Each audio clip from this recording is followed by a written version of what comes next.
Hello and welcome to the Osteo and Physio YouTube channel. Today we're going to be talking about why does my neck hurt here? So we're going to be looking at the main conditions that present to us in clinic. First off, we're going to be talking about facet lock or facet capsulitis. What this means is when one of the facet joints in the neck gets locked or goes into either an awkward position or starts to become very, very painful. A couple of different causes of pain is either the joint surfaces pushing together or the capsule around the joint, which is incredibly pain sensitive, starts to become sore. So this typically presents with pain which is very pinpoint to the area. Occasionally you may get referral up into the head or down the arm, but today we're just going to be talking about local pain. It'll present with a restriction, so I can't quite turn my head to look at Louise, so we end up turning the whole body. And sometimes it will move, but it's exceedingly painful. Typically it's going to be quite inflamed as well, so very sore in the mornings. Better for putting things like heat and ice and stuff like that on it. Definitely, and then also what we see as well, which is you see people kind of coming in like this, we get a lot of muscle spasm, a lot of guarding around the area, because if the joint is locked into an abnormal position, like Oliver says, your body's having to compensate. So you also get referral from pain where the muscles are trying to help with that movement as well, and also referring up into here. So one of the key things that Oliver touched upon is each of your facet joints in your neck and the capsules around each of those joints have a very, very specific pain pattern. So typically higher comes up around the base of the head into the jaw, lower down, that's when we tend to see it down towards the shoulder, around the back of the shoulder and around the front of the neck. So very, very specific. In terms of what we would want to do as osteopaths is to try and take down, first of all, that inflammation, take down the guarding and try and get the neck moving. Yeah, so that's one of the main things that we encourage people to do after a treatment, is to keep it moving every half an hour or every hour, making sure they're taking their neck through a full range of motion. Very, very simple, but really, really important. It's just a case of reminding the neck that it's okay to move in that vector. You would typically don't want to take it until it hurts. You sort of take it to the pain, not through the pain, but it's really important. Otherwise it'll just start to seize back up again, so you've got to keep it moving as much as possible. And so for me, I always say to people, quality over quantity. So we're looking for quality of movement. We want to regain it very, very gradually so that we can take down that soreness. And then this moves us on to really nicely about postural muscle fatigue and trigger points. So this is something else that we see very commonly in clinic. And we find when people have elevated stress levels or abnormal postures or positions or any trauma into the body, what we start to get is a lot of guarding around this area. And one of the key postures that we're seeing at the moment when people are working from home at these abnormal desk setups is this rounding of the shoulders and the head dropping forward.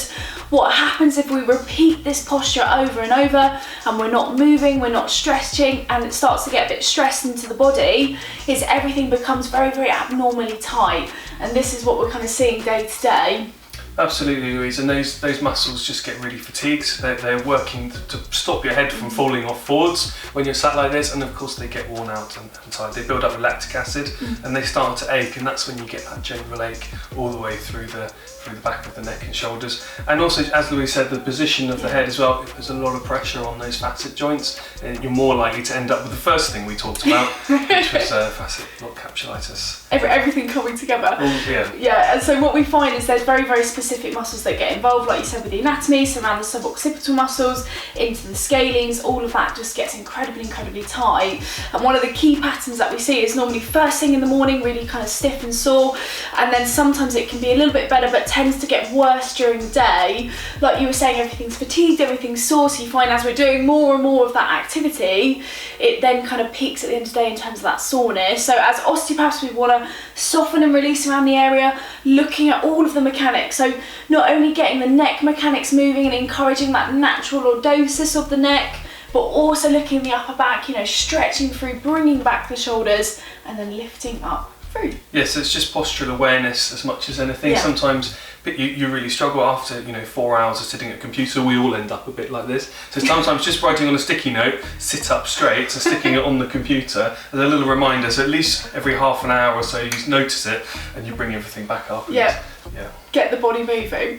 And then finally we're looking at cervical radiculopathy. So all this fancy word means is compression of the nerve as it passes out of the neck and then down into the arm. So we covered this a little bit in the part 2 of the anterior shoulder pain, but what we find is sometimes if you've had a facet lock or a capsulitis where it's really tight around the neck, you can actually inflame the nerve root. And so what someone would present with is similar symptoms to what we spoke about initially, you know, guarding, soreness, possibly localized, but what you find either turning towards the side of pain or away, if it compresses or inflames the area, they can start to feel pain and tingling and shooting down into the arm. Each nerve root level, or each level where the nerves pass out, have a very, very specific pattern of tingling, very, very specific pattern of weakness, and very, very specific changes into that area. And so this is what we would screen for in an osteopathic consultation. We would do a full neuro screen of the upper body, looking to see, have you got any loss of power with this? Where are you feeling the sensation difference down into the arm? And any changes to your reflexes in the upper body. Yeah, well, I think that pretty much covers it. Yeah, and the only thing else I would add as well is in terms of treatment, what we'd want to do is obviously definitely track the level of the neurological symptoms, track the area, but also try and get a lot more space. So where the nerve root passes out, getting a lot more space into the area and also helping it move better. Yeah, so yeah, we do a lot of traction, don't we? Yeah. With things like this, opening up around the nerve as much as possible. So really pulling on the neck, very simply. Yeah, as long as it's okay. Yeah. Cool, and that is everything for the neck today.